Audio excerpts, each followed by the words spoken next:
जी अस्सलाम वालेकुम, क्या हाल है? आप सब लोग खैरियत से हैं? आज तीसरा दिन है फैमिली डेवलपमेंट का और आज के दिन का जो टॉपिक है वो है ही फैमिली डेवलपमेंट। क्योंकि बहुत सारे लोग पूछ रहे हैं कि जी आप कह तो रहे हैं फैमिली डेवलप करना, लेकिन फैमिली को डेवलप किया कैसे जाएगा, ये तो आप बताएं। तो हमने आज इसीलिए ये टॉपिक रखा है कि फैमिली को आप डेवलप कैसे कर सकते हैं। तो इसके 4 पैरामीटर्स हैं जो मैं आपके सामने रखूंगा। पहली जो है उसका नाम है एजुकेशन। हर शख्स एजुकेशन से के बारे में कंसर्न होता है कि हमारे बच्चों की एजुकेशन कैसे होनी चाहिए, और बगैर एजुकेशन के कोई बच्चा भी डेवलप नहीं किया जा सकता, याद रखें। फिर इसी तरह स्किल है कि हर आदमी जब तक स्किल्ड नहीं होगा फैमिली के अंदर, वो फैमिली डेवलप नहीं हो सकेगी। अगर लोग बेकार हैं तो फैमिली को कैसे डेवलप किया जा सकता है। फिर एटिकेट्स हैं, याद रखें कि एटिकेट्स और एथिक्स के बगैर भी कोई फैमिली डेवलप नहीं हो सकती। तो एटिकेट्स किस किस्म के होने चाहिए जो बच्चों को या फैमिली को सिखाए जाएं। फिर मॉरल्स होते हैं, इखलाकियात जिसको कहते हैं। तो जब तक इखलाकियात के बारे में हमें पता नहीं होगा या फैमिली की कोई इखलाकियात नहीं होंगी, उस वक्त तक ज़ाहिर फैमिली डेवलप नहीं हो सकेगी। और फिर इसके अलावा जो इमोशंस होते हैं ना जी, फैमिली को हमेशा डिस्टर्ब करते हैं इमोशंस। याद रखिएगा, फैमिली इश्यूज़ की वजह से या टेंशन्स की वजह से नहीं टूटती। टेंशन और डिप्रेशन की वजह से ख़राब नहीं होती, इमोशंस की वजह से ख़राब होती है। तो लर्निंग ऑफ इमोशंस जो है ना, वो बहुत इंपॉर्टेंट है फैमिली के लिए, फैमिली डेवलपमेंट के लिए। तो हम सबसे पहले आते हैं एजुकेशन। याद रखें कि एजुकेशन क्यों हासिल की जाती है। सवाल है वैसे एक आपसे, आप बताएं कि आप अपने बच्चों को स्कूल क्यों भिजवा रहे हैं, क्यों आप कॉलेज भिजवाते हैं, क्यों ये चाहते हैं कि वो यूनिवर्सिटी तक एजुकेशन हासिल करें। सवाल है आपसे। अब आपका जवाब यही होगा कि इसलिए कि वो बाद में जॉब कर सकें, इसलिए कि वो बाद में बिजनेस कर सकें, इसलिए कि वो ज़िंदगी में कामयाब हो सकें, इसलिए कि वो ज़िंदगी में तरक्की कर सकें। ऐसा ही है ना। और कुछ लोग ये कहेंगे जी हम चाहते हैं कि अच्छा इंसान बने, और जबकि ये बात टोटल गलत है। क्योंकि दुनिया में कोई शख्स भी अपना बच्चा स्कूल या एजुकेशन के लिए इसलिए नहीं भिजवाता कि वो अच्छा इंसान बने। ये सिर्फ कहने की बातें हैं कि अच्छा पाकिस्तानी बने, अच्छा इंसान बने, अच्छा मुसलमान बने। तो अच्छा मुसलमान बनने के लिए, अच्छा इंसान बनने के लिए और अच्छा कामयाब शख्स बनने के लिए उसका स्कूल जाना ज़रूरी नहीं है। क्योंकि इसका मतलब ये हुआ कि अगर आप अच्छे मुसलमान हैं तो फिर यकीनन आप अच्छे स्कूल गए होंगे, जबकि स्कूल का अच्छे मुसलमानी के साथ कोई ताल्लुक ही नहीं। या आप अच्छे पाकिस्तानी हैं तो ज़ाहिर है फिर आपको स्कूल ने अच्छा पाकिस्तानी बनाया होगा, और जो बच्चा स्कूल नहीं गया इसका मतलब अच्छा पाकिस्तानी नहीं बन सकता। और फिर इसी तरह आपको अच्छा इंसान भी किसी स्कूल नहीं बनाया होगा, और ज़ाहिर है आप स्कूल नहीं जा रहे तो आप अच्छा इंसान भी नहीं बने होंगे। ऐसे ही ना। तो जबकि मसला ये है कि स्कूल्स का ना कोई अच्छी शरीयत के साथ कोई ताल्लुक़ होता है, ना अच्छे मज़हब के साथ उसका कोई ताल्लुक़ होता है, ना ही उसका कोई अच्छी इंसानियत के साथ उसका ताल्लुक़ होता है। हर इंसान अपने बच्चों को, अपनी फैमिली को इसलिए स्कूल भिजवाता है, इसलिए एजुकेशन दिलवाता है कि वो ज़िंदगी में कामयाब हो सकें, वो ज़िंदगी में तरक्की कर सकें। यही बात है ना। तो अब सवाल ये है कि जब हमने तालीम ही बच्चे को इसलिए दिलवानी है कि वो अपना कैरियर बना सके, तो फिर एक सवाल ये भी पैदा होता है कि वो बच्चा किस फील्ड में कैरियर बनाएगा। ये भी है ना कि अगर आप एक बच्चे को तैराकी सिखा रहे हैं, वो स्विमिंग सीख रहा है, तो वो किस लिए सीख रहा है, उसका टारगेट तो अचीव होना चाहिए ना। तो एजुकेशन का मामला ये होता है कि जब तक आप कैरियर का फैसला नहीं करते तो आपको एजुकेशन हासिल करने का कोई फ़ायदा नहीं होता। मसलन आप ये कहते हैं ना कि मैं लाहौर जा रहा हूँ, तो उससे पहले आप ये फैसला करते हैं कि मैं लाहौर क्यों जा रहा हूँ। या आप कराची जा रहे हैं तो आप उससे पहले फैसला करते हैं कि आप कराची क्यों जा रहे हैं। ऐसा तो नहीं कि मैं वहाँ जाऊँगा फिर जाके फैसला करूँगा। तो एजुकेशन में जो सबसे बड़ी गलती करते हैं पेरेंट्स, वो ये करते हैं कि वो बच्चे को स्कूल दाखिल करवा देते हैं, उसके बाद उसे कॉलेज भिजवा देते हैं, फिर वो यूनिवर्सिटी चला जाता है, लेकिन उसके कैरियर का फैसला नहीं करता है। तो अब अगर 25 साल बंदा पढ़ने के बाद ये सोच रहा है कि मैंने क्या करना है, तो फिर उस एजुकेशन का क्या फ़ायदा होगा? कोई फ़ायदा होगा उसका? यकीनन कोई फ़ायदा नहीं होगा। तो याद रखें कि अगर आप अपने बच्चे को कामयाब देखना चाहते हैं तो पहले फ़ैसला करें कि उस बच्चे ने जाना कहाँ है, उस बच्चे ने करना क्या है। मेरे एक डॉक्टर साहब दोस्त हैं, और डॉक्टर साहब ने अपनी कहानी बताई। उन्होंने कहा कि मैं आपको अजीब बात बताता हूँ कि जब मैं अभी छोटा था, 5-6 साल का था, तो मेरे पेरेंट्स ने मुझे डॉक्टर कहना शुरू किया था।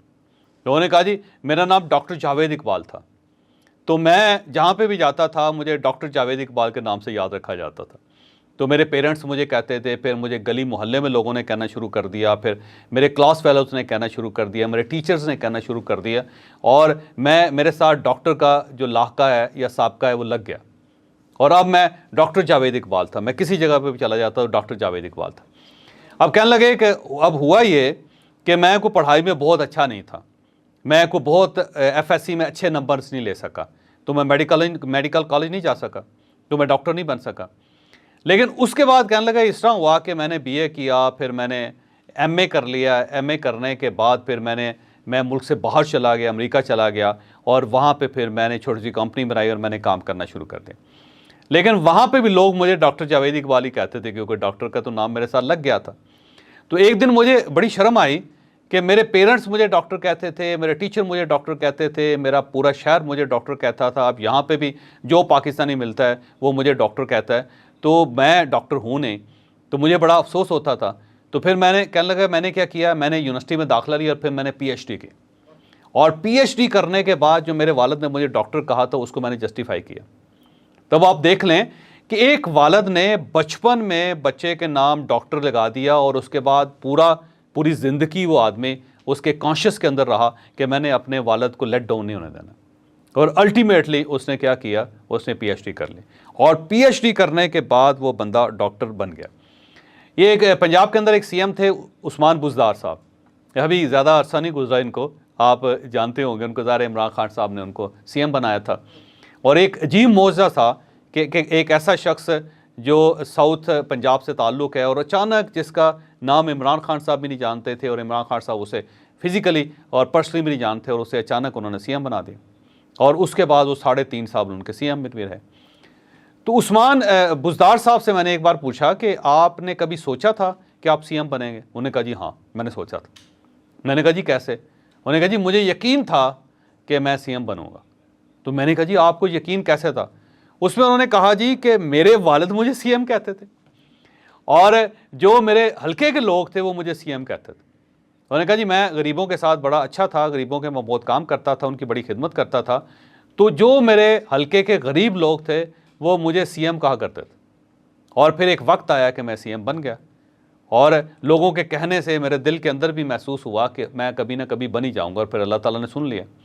इसको वैसे लॉ ऑफ अट्रैक्शन कहते हैं। आपने सुना होगा कि लॉ ऑफ अट्रैक्शन क्या होता है, कि जिस चीज़ की सही करते हैं, जो कुरान मजीद में भी है ना, कि इंसान को सिर्फ वही मिलता है जिसकी कोशिश करता है। और लॉ ऑफ अट्रैक्शन ये है कि जब आप सोचते रहते हैं, सोचते रहते हैं, सोचते रहते हैं, तो आप फिर एक्टिव हो जाते हैं, फिर आप करना शुरू कर देते हैं, और फिर वो हो जाता है। तो आपने बच्चे को जो भी तालीम देनी है, उसे जहाँ भी लेके जाना है, तो सबसे पहले आइडेंटिफाई करें कि आपके बच्चे ने डॉक्टर बनना है। तो डे 1 से उसको बताओ कि बेटा तुमने डॉक्टर बनना है, और उसका फ़ायदा ये होगा कि बच्चा जो है आहिस्ता आहिस्ता आहिस्ता कन्विंस होता चला जाएगा, और फिर अल्टीमेटली वो मीन्स भी तलाश कर लेगा। और अगर आप अपने बच्चे को इंजीनियर बनाना चाहते हैं, तो फिर आप उसको बताएं, बार बार उसको बताएं कि आपने इंजीनियर बनना है, और आपके लिए ये बड़ी अच्छी फील्ड है, और क्या बात है, फ़लाँ इंजीनियर को देखो कितनी अच्छी ज़िंदगी गुजारा है। और अगर उसने ब्यूरोक्रेट्स बनाना है, आपने समझते हैं कि सिविल सर्वेंट बनना चाहिए, तो उस बच्चे को सिविल सर्वेंट से बचपन में ही मिलाना शुरू करें, उसे बताएं कि सिविल सर्वेंट्स कितने अच्छे होते हैं।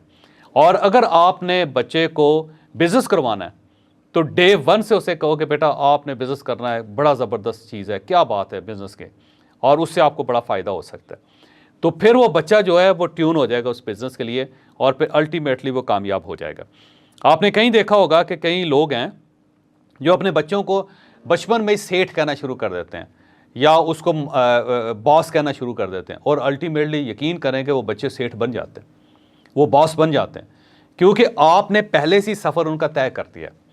अब यहाँ पे आप ये भी एतराज़ करेंगे कि देखिए जी बच्चों पे छोड़ देना चाहिए कि वो क्या करते हैं, आखिर उनके पास भी वो इख्तियार होना चाहिए, उनको भी अपनी ज़िंदगी का, अपनी लाइफस्टाइल का, अपने फ्यूचर का फ़ैसला करना चाहिए, ऐसे ही सारे वालिदैन कहते हैं।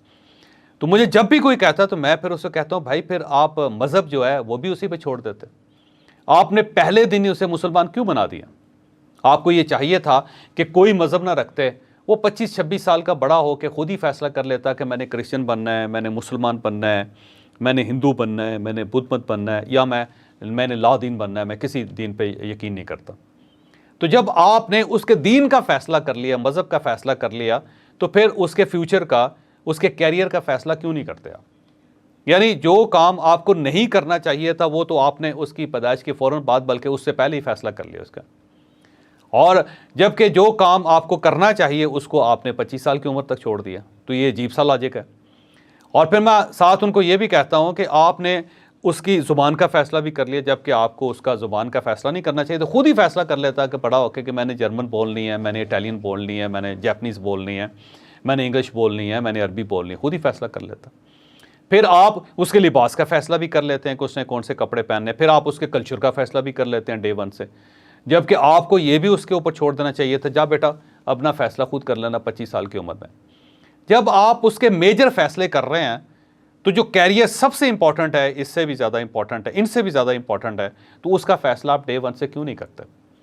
अगर आप ज़्यादा से ज़्यादा मदद करना चाहते हैं बच्चे की तो MBTI की मदद ले लें, उससे उसकी कैरियर काउंसलिंग कर लें। अगर वो प्राइमरी तक बच्चा चला जाता है तो उसके बाद उसकी कैरियर काउंसलिंग करें, डिटरमिन करें कि उस बच्चे ने क्या बनना है। तो फैमिली डेवलपमेंट में जो मेजर पोर्शन होता है वो बच्चों का होता है, याद रखिएगा। बच्चों से फैमिली बनती है। आप अगर मियाँ बीवी हैं तो मियाँ बीवी हैं, लेकिन जब आपके बच्चे होंगे तो फिर उसको फैमिली कहा जाएगा, फिर मियाँ बीवी नहीं कहा जाएगा। तो फैमिली के अंदर बच्चों का बहुत ज़्यादा रोल होता है।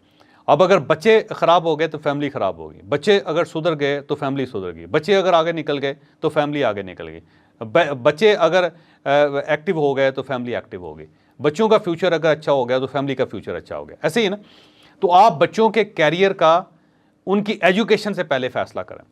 उसका फ़ायदा ये होगा कि आपका बच्चा प्रॉस्पर करेगा, आपका बच्चा बेहतर ट्रैक पे जाएगा, आपका बच्चा बहुत पहले से फ़ैसला कर लेगा कि मैंने अपनी ज़िंदगी कैसे गुजारनी है, किस ढंग से गुजारनी, उसका बड़ा फ़ायदा होगा। दूसरी चीज़ याद रखें कि हम में से हर इंसान के पास कोई ना कोई स्किल होनी चाहिए। इंसान स्किल के बगैर काम नहीं कर सकता, स्किल के बगैर नहीं चल सकता, क्योंकि अल्लाह ताला कुदरत उसे पैदाइश से पहले कोई ना कोई स्किल दे के भेजती है। हमारे अंदर कोई ना कोई टैलेंट होता है किसी न किसी काम करने का। तो आपको ये चाहिए कि स्किल सीखें और अपनी पूरी फैमिली को कोई ना कोई स्किल सिखाएं। उसका फ़ायदा ये होगा कि कल खुदा ना खास्ता अगर कोई मसला ख़राब हो जाए, आपके ऊपर जवाल आ जाए, आप किसी डिस्टर्बेंस का शिकार हो जाएं, तो आपके जो फैमिली मेम्बर्स हैं उन सब के पास कोई ना कोई आर्ट होना चाहिए, कोई ना कोई स्किल हो जिससे वो ज़िंदगी गुजार सके। आपको शायद ये जानकर हैरत होगी कि जर्मनी के अंदर स्किल मैंडेटरी है। उनमें से कोई भी शख्स हो, इवन जो चांसलर होता है उनका, ये चांसलर होती है उनकी, वो भी किसी न किसी स्किल से वाकिफ़ होती है। हम एंजेलिना जो मर्कल थी उनकी, उनसे मुलाकात करने के लिए गए तो एंजेलिना मर्कल ने बताया कि उसने बाल काटने की स्किल हासिल की है। उसने कहा जी मैं बार्बर हूँ, बाई प्रोफेशन मैं बार्बर हूँ, पॉलिटिक्स तो मैंने पार्ट टाइम स्टार्ट की थी, अगर आप चाहें तो मैं आपके बाल काट सकते हैं। यानी उसको उन्होंने स्किल सिखाई। जर्मनी में कोई शख्स ऐसा नहीं है कि जिसके पास कोई ना कोई स्किल ना हो, हर शख्स को उन्होंने स्किलफुल बनाया। तो आपकी अगर चाहते हैं कि आपकी फैमिली डेवलप करे, ज़िंदगी में तरक्की करे, तो आपकी फैमिली के हर शख्स को कोई ना कोई स्किल आनी चाहिए। आप उसे किसी को प्लम्बर बना दें, बहुत फ़ायदा होगा, क्योंकि प्लम्बिंग अगर उसे आएगी तो अपने घर की प्लम्बिंग तो करवा सकेगा, उसे पता तो होगा ना प्लम्बिंग होती क्या है। आप उसे इलेक्ट्रीशियन बनवाएं। इलेक्ट्रीशियन बनाने का ये फ़ायदा होगा कि अगर वो कभी कोई मल्टी स्टोरी बिल्डिंग भी बना रहा है, उसे पता होना चाहिए कि इलेक्ट्रिसिटी कैसे काम करती है। आप और नहीं, शू मेकर बनाएं। ये हम नहीं बनाते, हम समझते हैं कि जी जूते बनाने वाला आदमी तो बहुत हकीर होता है, और साथ ये भी मिसाल देते हैं कि रसूल अल्लाह सल्लल्लाहु अलैहि वसल्लम अपना जूता खुद गांठ लेते थे, लेकिन मोची को हम वो इज़्ज़त नहीं देते कभी। तो शू मेकिंग में क्या प्रॉब्लम है, आप बच्चे को सिखा दें अपने, उसे को। अब मोटर मैकेनिक अपने बच्चे को क्यों नहीं बनाते आप? अगर वो MBA कर रहा है तो करता रहे, उसके साथ अगर उसे मोटर मैकेनिक का पता होगा, उसे मैकेनिज़्म का पता होगा मोटर के, तो ये गाड़ी की, तो उसको फ़ायदा होगा। आखिर उसमें क्या नुकसान है उसके अंदर? आप अपने घर का पेंट खुद क्यों नहीं करते हैं? आखिर उसमें कितना प्रॉब्लम है? कोई बहुत बड़ी साइंस तो नहीं है। आप क्यों चाहते हैं कि लोग आएँ और आपके घर को पेंट करें? मैं एक बार एक यहाँ पे अमेरिकन एम्बेसडर होती थी, तो वो किसी यहाँ इस्लामाबाद के सबर्ब्स में एक स्कूल था, कहीं गुजरते गुजरते वो स्कूल के अंदर चले गई, तो उसने देखा कि दीवारें बहुत गंदी हैं और पेंट नहीं हुआ। तो उसने टीचर से पूछा कि आपने यहाँ पे पेंट क्यों नहीं किया? उन्होंने कहा जी बजट नहीं था, और हम सोचते हैं कि अगले साल जब बजट आएगा तो हम पेंट करवा लेंगे। तो उसने कहा पेंट करवा लेंगे क्या मतलब? उन्होंने कहा जी ज़ाहिर है बजट होगा, एलोकेट करेंगे, पेंटर का बंदोबस्त करेंगे, वो आके पेंट करेगा। तो उसने कहा ठीक। वो खातून वापस से ले गए एम्बेसडर जो थे, और अगले दिन वो पूरी एम्बेसी के अमले को पेंट और ब्रश के साथ लेके वहाँ पहुँच गए और उसने अपनी पूरी एम्बेसी के जो बंदे जो स्टाफ था उन सबको लगा दिया, सब ने पेंट कर दिए, वो सारे खड़े, इवन इंक्लूडिंग जो एम्बेसडर थी खुद, और उन सब ने ऐसा शानदार पेंट किया कि स्कूल बिल्कुल ज़बरदस्त हो गया। तो फिर उन्होंने बताया कि पेंट करवाने के लिए तो बहुत ज़्यादा मेहनत की ज़रूरत ही नहीं होती, आपने सिर्फ टेक्निक सीखनी है और पेंट बना बनाया आता है और उसमें ब्रश लगाना होता है और रूलर होता है वो लगाना है, उसके साथ पेंट कर लेते हैं। तो इसमें तो कोई रॉकेट साइंस नहीं। उसने कहा मैं तो अमेरिका के अंदर अपने घर में खुद पेंट करती हूँ। और जबकि आप देख लें कि आप किसी स्कूल या कॉलेज में अनाउंस करके देखें कि क्या किसी को पेंट करना आता है, पूरे स्कूल और पूरे कॉलेज में किसी को नहीं आता होगा, क्योंकि हम काम को तो हाथ लगाना नहीं चाहते। और आप देख लें अगर बिजली में थोड़ी सी गड़बड़ होती है ना, किसी फ्लैक्चुएट कर जाता है या वो ट्रिप कर जाती है, तो हम फौरी तौर पर इलेक्ट्रिशियन तलाश करते हैं। उसकी वजह है कि कभी हमने सीखा ही नहीं कि ये जो छोटा सा इशू है हम इसको कैसे ठीक कर सकते हैं। ऐसे ही है ना। तो ये इश्यूज़ है, याद रखिएगा। मैं कुछ दिन पहले मैंने देखा कि एक जो मशीन है जो होती है ना एक्सरसाइज मशीन, तो मेरे ऑफिस के लोग एक्सरसाइज मशीन उठा रहे थे 4 बंदे मिलकर, और वो मशीन कभी इससे टकरा रही थी कभी उस दीवार से टकरा रही थी और उसने हर चीज़ छील के रख दी। तो मुझे बड़ा बुरा लगा। फिर मैंने मशीन नीचे उतरवाई और फिर उनसे कहा कि बेटे याद रखो कि मशीन कोई भी उठानी हो तो उसकी एक टेक्निक है। वो टेक्निक ये है कि पहले आप एक डायरी लो और उसके साथ एक कैंची टेप लो, और जो चीज़ आपने कमरे से निकालनी है पहले उसकी मेजरमेंट करो कि आपने इस तरफ से मेजर करना है, इस तरफ से मेजर करना है और उसे ऊपर से मेजर करना है, और उसका डायग्राम बनाओ आप कापी के ऊपर कि ये चौड़ी कितनी है, लंबी कितनी है, ऊंची कितनी है। ठीक है, हो गया। और उसके बाद जिस दरवाजे से आपने निकालना है उसकी मेजरमेंट करें और उसकी मेजरमेंट नीचे लिखें। फिर आपने इस मशीन को या इस चीज़ को जहाँ लेके जाना है उस दरवाजे की मेजरमेंट करें और जहाँ आपने उसे प्लेस करना है उसकी मेजरमेंट करें। तो इसमें हो सकता है आपके 2 घंटे लग जाएं, लेकिन ये 2 घंटे जो है ना आपको इस खिफ़त ख्वारी से बचा लेंगे जो आप मशीन को उठा के जलील होंगे और जिसमें आपको बहुत तकलीफ़ होगी, उस तकलीफ़ से बचा लें। क्योंकि जब आप किसी चीज़ को उठाएंगे तो वो ज़ाहिर डेफिनेटली दीवार ख़राब करेगी, आपका दरवाज़ा ख़राब करेगी, आपके दरवाजे का फ्रेम ख़राब करेगी, आपकी सीढ़ियाँ ख़राब करेगी, आपकी दीवारें तोड़ेगी, और तोड़ते तोड़ते जब आप वहाँ जाएंगे तो वहाँ हो सकता है मशीन अंदर दाखिल ही ना हो और आपकी सारी मेहनत ज़ाया चली जाए। और हो सकता है कि जिस चीज़ को आप उठा के जा रहे हैं वो आपके पाँव पे लग जाए और आपका पाँव ज़ख्मी हो जाए, तो फ़ायदा उसका क्या? उससे बेहतर है कि आप उससे पहले होमवर्क कर लें। और मुझे यकीन है कि जो मैंने उन्हें बताया वो उस पर काम नहीं करेंगे, क्योंकि ज़ाहिर है ये तो अकल की बात है ना। अकल की बात पे अमल करना इतना आसान काम तो नहीं होता। पाकिस्तान में तो ये उन्हें कि हाथी उठा लें, कुछ 14 बंदे आ जाएंगे हाथी उठा लें, जबकि हाथी उनसे उठाया नहीं जाएगा। या होता है किसी जगह सांप निकल आए तो हम कहते हैं सांप आया, सांप आया, पूरा शहर भाग पड़ता है, कोई एक भी पकड़ने के लिए तैयार नहीं होता। कोई कभी सांप पकड़ा ही नहीं, हमें पता ही नहीं है कि सांप को पकड़ते कैसे। और अल्टीमेटली सांप का फिर हल यही निकाला जाता है कि उसको मार दिया जाता है। आप देख लें सांप लोग मारते कितने, क्योंकि उसकी वजह यह है कि सांप पकड़ने का हमें पता ही नहीं है, हमने कभी सोचा ही नहीं इस तरह। तो ये जो स्किल होती हैं ये बड़ी इंपॉर्टेंट होती हैं। तो आपने अपने बच्चों को स्किल सिखानी है लाजमी, उससे फैमिली डेवलप होगी। आपकी फैमिली के अंदर कोई एक भी शख्स ऐसा नहीं होना चाहिए कि जिसके पास कोई काम ना आता हो या जिसके पास कोई स्किल ना। और अब है एटिकेट्स। अब एटिकेट्स क्या चीज़ होते हैं वो मैं आपको बताऊँगा। याद रखें कि हर फैमिली के शख्स को एटिकेट्स पता होने चाहिए। मसलन चंद एटिकेट्स है जो मैं आपको बता देता हूँ, और बाकी एटिकेट्स आपने खुद ड्राइव करने और ख़ुद निकाल के उनको अपनी फैमिली को सिखाना है। पहला जो एटिकेट्स है वो ये है कि जब आप किसी के घर जाते हैं, किसी के पास जाते हैं, तो आप अपना हाथ आगे नहीं करते हाथ मिलाने के लिए, आप सिर्फ सलाम करते हैं। अब जो मेज़बान है ये उसका हक है, ये उसका इख्तियार है कि वो आपके साथ हाथ मिलाना चाहता है या नहीं मिलाना चाहता। और अगर मेज़बान हाथ आगे बढ़ाएगा तो आप हाथ मिला लें, अगर मेज़बान हाथ नहीं मिलाएगा तो चुप करके अस्सलाम वालेकुम करके खड़े हो जाएं। उसकी रीज़न ये है कि आपको तो पता है मेरे हाथ साफ़ हैं, या आपको ये पता है मेरे हाथ पे कोई चोट तो नहीं लगी हुई, आपको ये पता है कि मैं बिल्कुल फिट हूँ। लेकिन वो शख्स जो सामने खड़ा है उसके बारे में तो आपको कुछ पता नहीं। हो सकता है उसके हाथ गंदे हों और वो आपके साथ हाथ ना मिलाना चाहता हो, और हो सकता है कि उसके हाथ पे कोई चोट लगी हो और वो आपके साथ हाथ नहीं मिलाना चाहेगा, क्योंकि अगर वो चोट ज़्यादा हाथ आपके साथ मिला देगा तो आप तो दबा के उसका बेड़ा गर्क कर दें, वो तो चीख मारेगा। तो अब ये उसका इख्तियार है, ये उसका हक है कि वो आपके साथ हाथ मिलाना चाहते हैं। हम होता ही है कि हम फौरी तौर पे जाते ही ऐसे हाथ आगे करता। और दूसरा, हम बगलगिर होने का बड़ा शौक़ है हमें, फौरी तौर पे अगले आदमी से बगलगिर हो जाते हैं जैसे कोई बंदा बड़े नस्लों से बिछड़ा हुआ है और आज हमें मिल गया। तो ये फ़ैसला भी दूसरे आदमी ने करना कि उसने आपको आपके साथ हाथ मिलाना है या नहीं मिलाना, या गले मिलना ही नहीं मिलना, तो उसको ये इख्तियार लाजमी है। दूसरा, ये एटिकेट्स हैं कि जब आप किसी के पास जाएं तो कोई ना कोई चीज़ ज़रूर लेके जाएं, क्योंकि अगर आप अजनबी आदमी के पास भी जाते हैं तो कुछ ना कुछ ज़रूर लेके जाएं। कोई ना फूल ही ले जाएं, एक या एक डायरी ले जाएं, कोई भी चीज़ ले जाएं, और उससे ही होता है कि आपकी कम्युनिकेशन उस बंदे के साथ बड़ी अच्छी हो जाती है। बाकी मैंने अपनी पूरी फैमिली को सिखाया है कि जब कोई शख्स जा रहा हो तो उसे बाहर तक छोड़ के आएँ, कोई भी शख्स हो बाहर तक छोड़ के आएँ, और जब तक वो जाता नहीं है अपनी गाड़ी में नहीं बैठता आप खड़े रहें, और उसके बाद जब वो जाए तो फिर आप उसको इस तरह करें। और ये बड़ा ज़रूरी होता है लाइफ के अंदर, ये एटिकेट्स हैं। फिर जो खाने पीने के एटिकेट्स हैं वो अमूमन मैं बताता रहता हूँ। एटिकेट्स का कोई हम कोर्स भी अरेंज करेंगे जो बड़े लंबा है, कि खाना खाते हो चिड़िप चिड़िप की आवाज़ नहीं आनी चाहिए। बहुत सारे लोग होते हैं चिड़िप चिड़िप की आवाज़ आती है, इतनी बदतमीज़ी से खाना खाते हैं, यकीन करें कि खाने पर भी तरस आ जाता है। और इस तरह चाय पीते हैं, जैसे ये ना शेड्यूल करेंगे, देखिए ऐसे चाय पीते हैं, जबकि ये चाय पीने का इंतहाई बदतमीज़ाना तरीका। चाय का तरीका ये कि इसको होंठों से पिया जाता है, इसको गले से नहीं पिया जाता। कोई भी मशरूब जो गर्म होगा या ठंडा होगा, इसे इस तरह करके सिप लेते हैं, इसे होंठों के ज़रिए पीते हैं। इसलिए कहते हैं कि there is a many slip between cups and lips. तो ये लिप्स से पीने वाली चीज़ है, ये हलक से पीने वाली चीज़ नहीं। जब आप इसको खींचेंगे तो छुड़ुल की आवाज़ आएगी जो बहुत बुरी लगती है। सेम इसी तरह जब आप छुरी और कांटे से चम्मच से खा रहे हो तो आपकी प्लेट में से आवाज़ नहीं आ रही थी, टुक टुक टुक की आवाज़ आती है। ये बड़ा दूसरा, कुछ लोग खाना खाते हुए नाक जो होता है ना वो पूछना शुरू कर देते, छुड़ुल छुड़ुल करना शुरू कर देते हैं, खांसना शुरू कर देते हैं। बहुत बुरी बात, बहुत बुरी हरकत।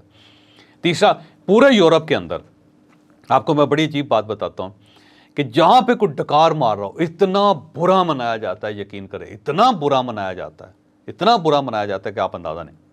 आप किसी जगह बैठ के कड़ो इस तरह करें, पूरा शहर आपकी तरफ देखेगा, क्योंकि लोग बुरा मनाते हैं, क्योंकि एटिकेट्स के खिलाफ है। तो ये छोटी छोटी चीज़ें होती हैं। इसी तरह जब आप किसी के साथ हाथ में लाते हैं तो बेहतर तरीका ये होता है कि आप इस तरह पेंट के साथ ना हाथ साफ़ कर लें, रब करें उसके साथ, ताकि आपका हाथ गीला नहीं होना चाहिए। जब भी वॉशरूम से निकलें हाथ सुखा के निकलें, उसको टिश्यू पेपर से साफ़ करके निकलें। ये जो गीले गीले हाथ मिलाने का शौक़ है ना, ऐसा गीला हाथ, उसका नुकसान ये होता है कि दूसरा भी हाथ पूछ रहा होता है बाद में, इससे बचें। तो बहुत सारी छोटी छोटी एटिकेट्स हैं जो इंशाल्लाह ताला किसी वक्त मैं डिटेल के साथ बताऊंगा। सेम इसी तरह मॉरल्स होते हैं जी, अखलाकियात होती हैं। तो आपकी फैमिली जो को अगर आप डेवलप करना चाहते हैं तो उसको अखलाकी तौर पे आपको डेवलप करना पड़ेगा। ये अखलाकियात होती हैं जो जानवर और इंसान के दरमियान फ़र्क पैदा करते हैं, जो अच्छे इंसान और बुरे इंसान के अंदर तफरीक पैदा करते हैं। बुरा इंसान कौन सा होता है? झूठ बोलता है। अब झूठ बोलना क्या है? अखलाकियात के ख़िलाफ़ है। बुरा आदमी क्या करता है? वादा खिलाफ़ी करता है। ये क्या है? बद अखलाकी। बुरा आदमी बदतमीज़ी करता है। ये बदतमीज़ी क्या चीज़ है? बद अखलाकी है। बुरा आदमी दूसरों के बारे में नेगेटिव सोचता है। ये नेगेटिव सोच क्या है? बद अखलाकी। और जो अच्छे इंसान होते हैं उनकी क्या खूबी होती है? सच बोलते हैं, वादा खिलाफ़ी नहीं करते, टाइम की पाबंदी करते हैं, साफ़ सुथरे होते हैं, दूसरे लोगों को धोखा नहीं देते, हमेशा मुस्बत सोचते हैं, आपके बारे में पॉजिटिव सोचते हैं। ये सब चीज़ें क्या हैं? ये सब जो हैं अखलाकियात। तो आपका फ़र्ज़ है कि आप अपनी फैमिली को अखलाकी लिहाज से बेहतर बनाएं। मसलन और कुछ नहीं कर सकते, ये फ़ैसला कर लें कि जो भी शख्स आपके घर आएगा आप सबसे पहले उसको खाना खिलाएं। ख्वाह वो बैगर ही है, फ़कीर ही है, आपके घर के दरवाजे तक पहुंच गया तो आप उसे भीख दें ना दें, लेकिन आप उसे खाना ज़रूर खिलाएं। या आपके पास कोई मेहमान आया तो आप हर सूरत उसे खाना खिला के भेजें, तो चाय पिला के भेजें। और उसके साथ जो ड्राइवर आएगा या कोई और उसका असिस्टेंट होगा तो आप उसकी भी खिदमत करेंगे। ये अखलाकी लिहाज से बहुत बेहतर होता है। तो अखलाकियात जो है ना वो बड़ा, इसीलिए कहा जाता है कि जो 10 अखलाकियात हैं वो इंसानों को अच्छा बनाती है और वो इंसानों को बुरा बनाती है। तो अखलाकियात की लर्निंग जो है ना वो बहुत ज़रूरी है। और आखिरी चीज़ जो है ना, लर्निंग ऑफ इमोशंस। याद रखें कि फैमिलीज टूटती हैं इमोशंस के साथ। वो पैसे की कमी की वजह से या नाकामी या कामयाबी की वजह से नहीं टूटते। इमोशंस जो होते हैं जो हमें डिस्टर्ब करते हैं। और जो सबसे खौफनाक इमोशन होता है वो होता है गुस्सा। गुस्सा कौमों को भी तबाह कर देता है और इंसानों को भी तबाह कर देता है, फैमिलीज़ को भी तबाह कर देता है। और गुस्से के बारे में मैं सिर्फ एक चीज़ आपको सिखा जाता हूँ और बाकी जो चीज़ें आपने खुद सीखनी है। वो गुस्से के बारे में कहते हैं कि 12 मिनट का होता है। इसका दुरानिया जो 12 मिनट का होता है। 12 मिनट के बाद जो गुस्से का एंजाइम है, जो इमोशन के जो केमिकल्स हैं वो हमारी बॉडी से निकल जाते हैं। क्योंकि अगर वो 12 मिनट में नहीं निकलते तो फिर हम बेहोश हो जाते हैं। फिर हम जो होता है ना गुस्से में बेहोश हो जाना, वो इसलिए कि गुस्से के जो केमिकल्स इतने ज़्यादा थे और इनकी ड्यूरेशन इतनी लंबी हो गई थी कि इंसान उसको संभाल नहीं सका और नीचे गिर गया। तो आपने अगर गुस्सा ख़त्म करना है तो सिर्फ 12 मिनट का वो जो स्पेल है उसको बर्दाश्त करना है किसी तरह। तो मेरा जो गुरु था जिससे मैंने बहुत कुछ सीखा, उसका ये कहना था कि एक लफ्ज़ अपने सामने लिख लो, उस लफ्ज़ का नाम है वेट, इंतज़ार। कि जब भी कोई नेगेटिव इमोशन आए और अब आप उसका बयान करना चाह रहे हो उस इमोशन को, तो उसके आगे पाबंदी लगा दो कि वेट, मैंने अभी फौरी तौर पर रिएक्ट नहीं करना।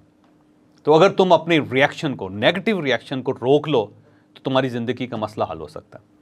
तो अपने जो फैमिली है आपने उसको कम अज़ कम ये बताना है कि गुस्से को कैसे कंट्रोल करना है। गुस्से के कंट्रोल का एक तरीका है वेट। आप 12 मिनट गुजरने दें और अगर आपको ज़्यादा गुस्सा आता है तो 38 मिनट तक आप इंतज़ार करें। 38 मिनट बाद बिल्कुल ठीक हो जाता है, 38 मिनट्स मैक्सिमम। और इसके साथ साथ आप पानी पीना, पूरी 2 बाटल बड़ी जो है ना पानी पी जाए और ये फ़ैसला करें कि जब तक ये 2 बाटल्स ख़त्म नहीं होंगी मैं रिएक्शन नहीं दूंगा। आप यकीन करें कि आधी बोतल ख़त्म होने के बाद ही गुस्सा ख़त्म हो जाता है।